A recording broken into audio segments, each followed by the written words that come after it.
नमस्कार मु पूर्ण सेठी मो देशर समस्त जनसाधारण को नूतन वर्ष 2026 उपलक्षे हार्दिक अभिनंदन। नूतन वर्ष किसी नूतन काम करवा,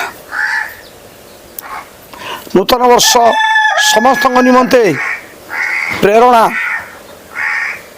नूतन कार्य को आम आग को बढ़ेबा, व्यवसाय क्षेत्र में बढ़ेबा, क्रीड़ा क्षेत्र में बढ़ेबा, संगीत क्षेत्र में बढ़ेबा,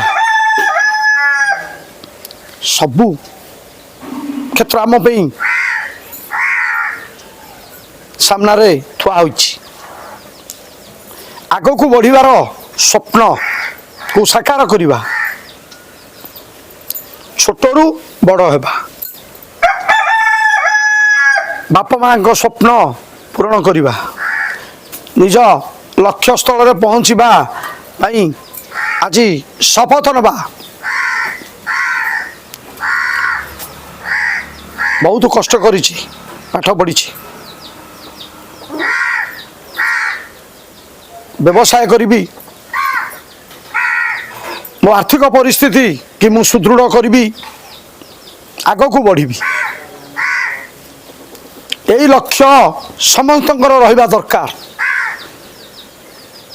तत्संगे संगे देश निमंते किछि कार्य करी, परिवेश सुरक्षा निमंते सेथि प्रति भी ध्यान देबे। समस्ते आमे संकल्प नबा 2026।